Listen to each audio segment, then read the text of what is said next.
Breaking news now on Fox 61, Connecticut's news station. And first up here at 6, breaking news. A suspect in a road rage incident in Waterbury is in police custody tonight. Thanks for joining us. I'm Brent Harden. And I'm Bridget Buarlo. State Police released new information just moments ago. They say Robert Misericordia of Hartford turned himself in this afternoon. Yeah, the first reported incident happened on I-84 west at exit 18 in Waterbury. Police say he waved a machete. The second incident happened at I-84 west at exit 16 in Southbury when he got out of his car and kicked another car. And the third incident happened on I-84 east between exits 19 and 23, where police say Misericordia threatened to kill a different driver. And state police released this dash cam video of when they found this suspect in a dead-end cul-de-sac and Prospect. They say he hit a police cruiser and then took off. That's when police took their manhunt to a rest area in Southington. We'll have much more on this breaking update in just a few moments. All right, a winter storm is on its way, and it will hit in just about 3 hours. So get ready. Our weather team has called for a weather impact alert. So take a look here. You can see the snow well on its way while you may be getting ready for bed. And we only have a few hours until the snow starts coming down. Your commute to work or school tomorrow, it might be affected. Chief Meteorologist Rachel Frank joins us now to tell us more about this weather impact alert. Rach, what's the latest on the storm? Well, we certainly are not looking at a lot of snow. We'll get a little bit of light snow to develop tonight, a little bit of ice on top of it, but sometimes it doesn't take much to make things slippery. So we wanted to give you a heads up about this. And many areas will just be seeing rain as we head towards daybreak, but there could still be some lingering slippery spots, especially in areas that are north and west of Hartford. Taking a look at the radar right now, there might be a few appetizer snowflakes. I would not worry about this if you're out running errands, because look what happens as we widen the picture. There's a big break in the action. So I think as we head towards and after 9 or 10 o'clock, we'll start to see this fill in a little bit more. And then we'll see the last raindrops fall as we head towards noon tomorrow. But I think that temperatures will be climbing above freezing well before noon. So here we are, 8 o'clock at night. Again, a few flurries out there. Noticing overnight, though, we see that snow fill in, transitioning over to ice and then over to rain. Along the shoreline, the morning commute's fine. And for some in southern Connecticut, it may be fine as well. But notice how close we are to freezing for some in northwest and northeast Connecticut. We're close to freezing in the Hartford area. This is 8 a.m. Noticing temperatures continue to rise, but there could still be a few sneaky, slippery spots. So school delays are coming in, and make sure that you take your time on your way out the door tomorrow. Showers end by noon, and we'll talk about a follow-up storm for the weekend coming up.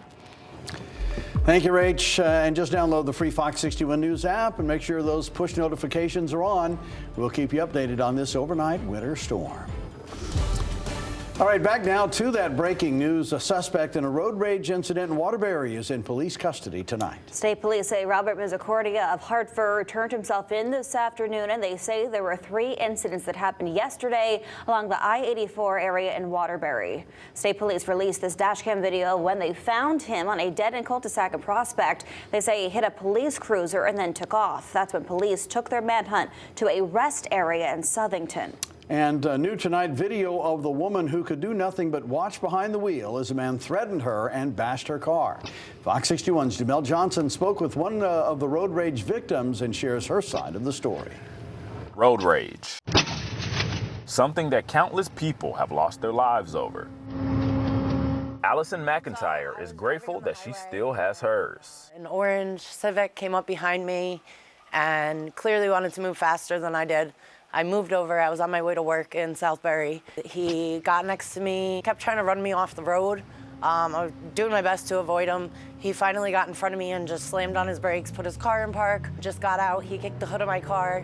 He went to the rear of the passenger side and just kicked multiple times all the way down the side of the car. This all happened while both cars were stopped in the right lane on I-84 in Waterbury. The man caused extensive damage to Allison's vintage Honda. And there's a shoe print on the back of the mirror. A car that she always dreamed of getting. You know, it is an older Honda. I bought it. It was not in the best condition when I got it. I put a lot of work into it. That car's been my dream car for a really long time.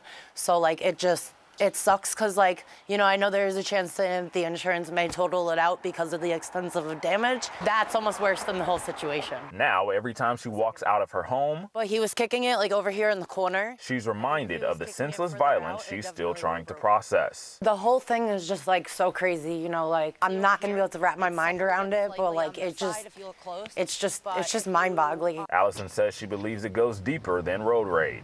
People that really need the help for mentally, they need to get that help.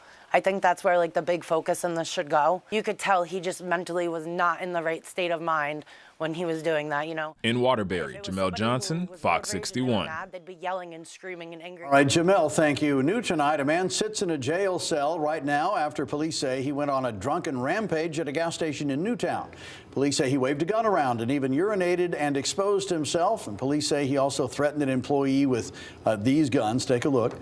Officers stopped the man on Route 302 in his car. They say he was uncooperative, but they were able to safely arrest him.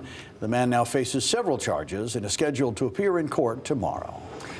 2 drivers were hurt after a rollover crash this morning on I-91 in northbound in Middletown. The Westfield Fire Department shared these photos with us. Officials say a car rolled over and went through the guardrail before another car spun out.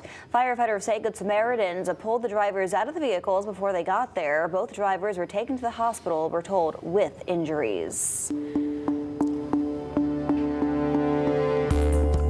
Flu season is in full swing here in Connecticut. Maybe you've had it or you know someone who does. Yeah, but it's not just our state. The Centers for Disease Control and Prevention says between January 26th and February 1st, at least 15 states saw high levels of flu activity.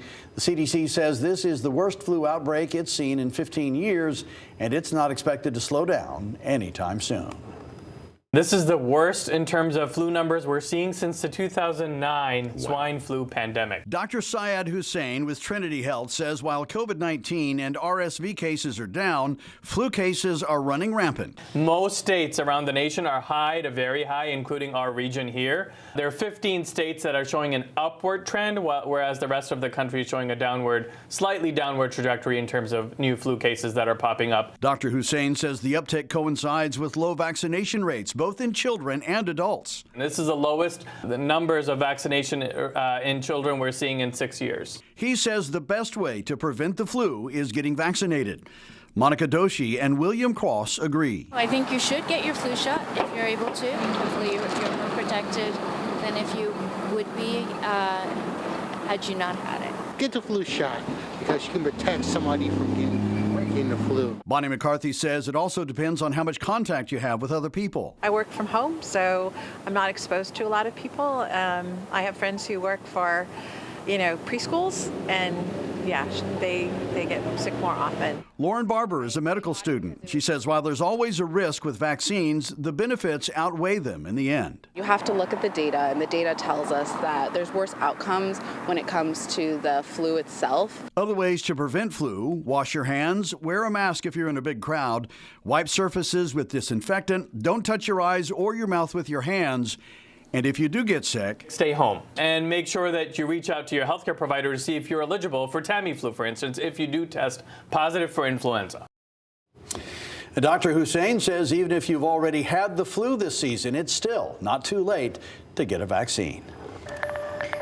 We are learning new details about the former UConn men's basketball player who's accused of murdering his own mother. His name is Eric Cobb. He was arrested in Jacksonville, Florida. Fox 61's Kayla Cage shares what's in his arrest warrant. 28-year-old Eric Cobb played basketball here at the Gamble Pavilion for 2 seasons at UConn. He went here from 2017 and graduated in 2019. Now, he's from Jacksonville, Florida, and lived with his mom, which is where the Jacksonville Sheriff Office says it found her body on Monday. 51-year-old Erica Winford Eric's mother was found that morning wrapped in blankets and towels in her own backyard. In the arrest warrant, the sheriff's office says blood was found in multiple places: on the towels, on the rear doorsteps to the home, underneath a section of a floorboard that was removed, and leading up to where Winford was located. The warrant says when deputies unwrapped the blanket, they found her body with multiple gunshot wounds to her head, stomach, and left leg. Cobb was later arrested. Inside the home, deputies said they found several guns at the foot of Cobb's bed. The warrant shows 14 shell casings were found inside a trash bag that was placed in a can outside. Cobb was suspended indefinitely from the UConn basketball team in January 2018 from conduct detrimental to the team. It's not clear what he did to receive that suspension. He later rejoined the team.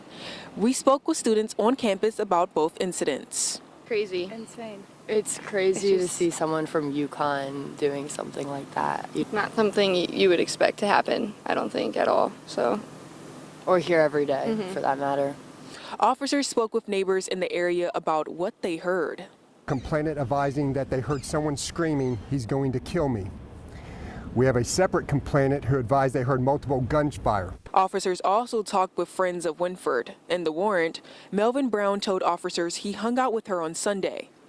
When he dropped her off, he felt like she did not want to leave his vehicle. In the past, Brown said Winford told him that she was afraid of Cobb. Another friend came forward and told investigators that Winford told her Cobb has been angry lately. That friend said Winford also told her Cobb was, quote, possessed and schizophrenic and needed medication, but he couldn't afford it. Cobb was charged with murder in the second degree. He will appear in court in Jacksonville on March 5th. In Stores, Kayla Cade, Fox 61.